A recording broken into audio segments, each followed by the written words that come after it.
Hello and welcome back to another housing video with me, Meoni, for Final Fantasy XIV. Today we're looking at a few items that were added in patch 7.3, the first of which is actually the Lattice orange tree. You can actually get this from any housing merchant. It's on exterior section.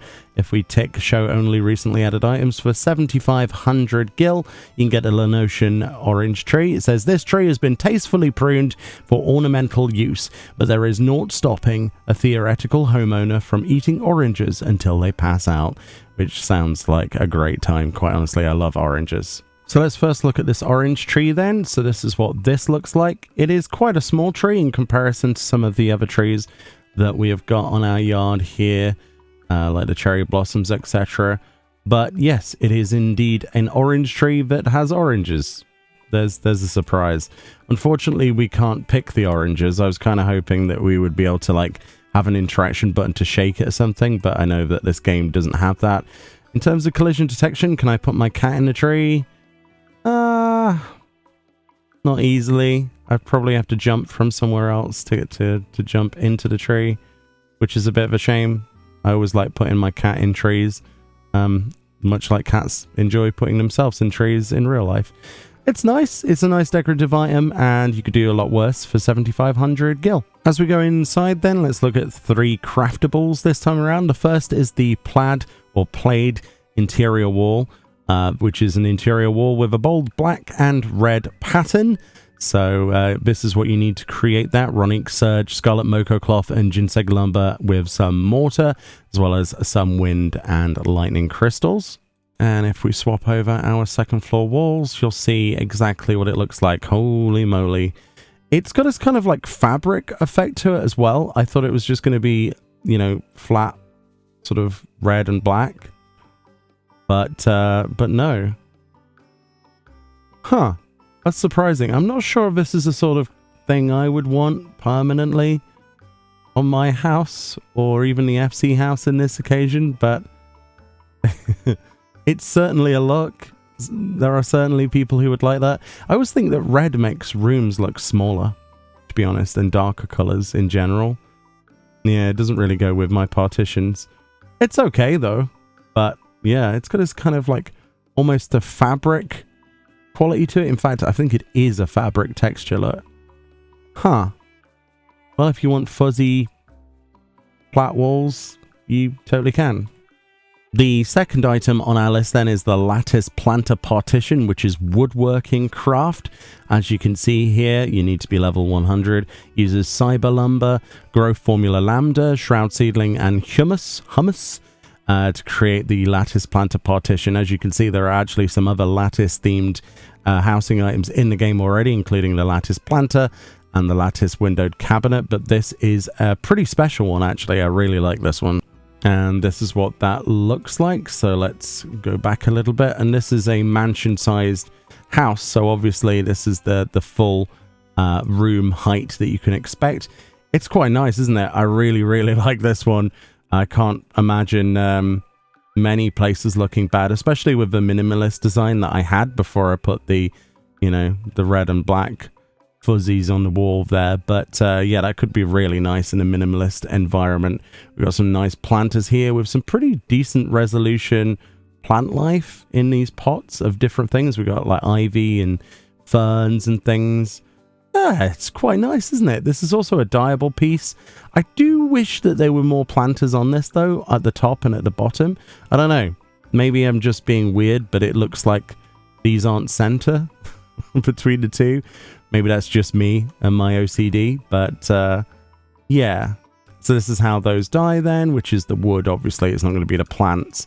Although there are little rivets that stay a certain color.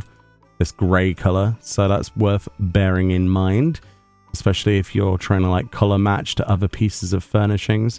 But yeah, no matter what your environment is, you can probably match the wood type to it, thankfully, unlike some of the other items in 7.3 that have really strange dye palette options where it would be just the bucket on its own and not, you know, just the planter and not the actual wood.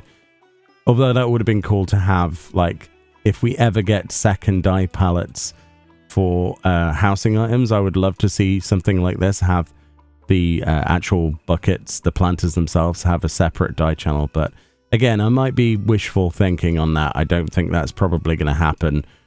I don't know, maybe for a few years. Don't know, depends how many people even ask for it. But yeah, it's quite nice actually. Really nice item, and I can imagine that looking beautiful in a minimalist plot design.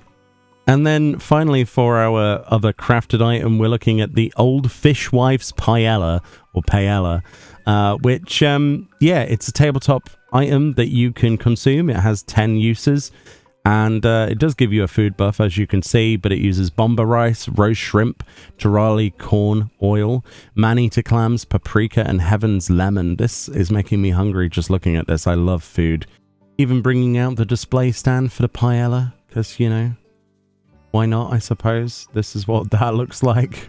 I could just be hungry in real life right now, or this could look absolutely delicious. I'm not sure which. We've got some peppers here.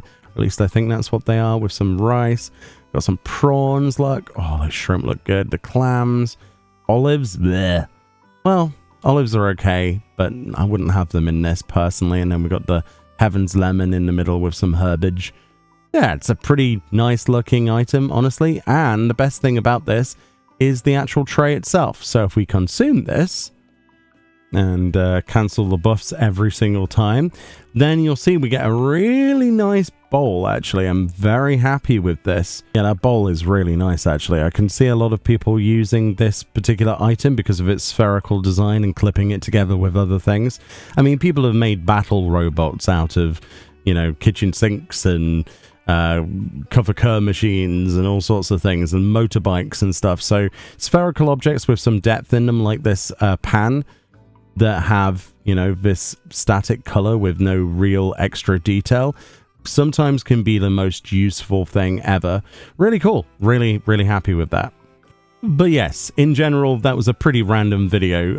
A tree that we can get from a vendor and 3 crafted items, but I'm working my way through all of the housing items, and I think that this still might be one of the best ways to just display them, because they don't necessarily follow rhyme and reason. We can't just put them all into a set category, especially when 7.3 was like, I don't know, it was very ADHD when it added things. It was like, ooh, here's a planter partition.